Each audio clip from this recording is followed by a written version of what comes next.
एक सवाल जो अक्सर मन को चुप रहने नहीं देता। अगर कोई और अहंकारी है, अगर कोई और बुरे कर्म करता है, तो फिर उसकी सजा हमें क्यों मिलती है? जबकि हम निर्दोष हैं और ऊपर कोई सर्वशक्तिमान ईश्वर भी मौजूद है।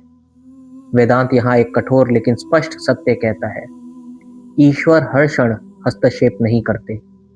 ईश्वर ने एक नियमों वाला जगत रचा है, जहाँ सब कुछ आपस में जुड़ा हुआ है। एक व्यक्ति का कर्म केवल उसी तक सीमित नहीं रहता। जैसे एक आग पूरे जंगल को जला सकती है, पानी में फेंका हुआ पत्थर दूर दूर तक लहरें उत्पन्न कर सकता है। इस पर बुद्ध ने कहा था, दुख व्यक्तिगत नहीं होता, दुख सामूहिक कारणों से पैदा होता है।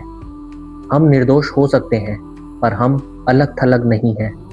अब सवाल उठता है, तो ईश्वर कर क्या रहा है? भगवत गीता कहती है, ईश्वर शक्ति देता है, चेतना देता है, पर कर्मों के परिणाम से नहीं बचाता। क्योंकि यदि हर पीड़ा से पहले ईश्वर रोक दे, तो ना स्वतंत्रता बचेगी, ना सीख, ना चेतना का विकास। और एक और गहरा सत्य, कभी कभी जो हमें सजा लगती है वह सजा नहीं होती, वह जागृति होती है। पीड़ा यह नहीं पूछती कि गलती किसकी थी, पीड़ा पूछती है अब तुम क्या समझोगे। ईश्वर अन्याय नहीं करता, ईश्वर जीवन को आसान भी नहीं बनाता, ईश्वर जीवन को अर्थपूर्ण बनाता है। तो हाँ, कभी कभी दूसरों के अहंकार की कीमत हमें चुकानी पड़ती है, पर वही क्षण मनुष्य को पीड़ित से सचेत आत्मा बनने का अवसर भी देता है। और शायद यही ईश्वर की सबसे बड़ी करुणा है, क्योंकि शायद ईश्वर हमें कठिनाइयों से नहीं, बल्कि अर्थहीन जीवन से बचाना चाहता है।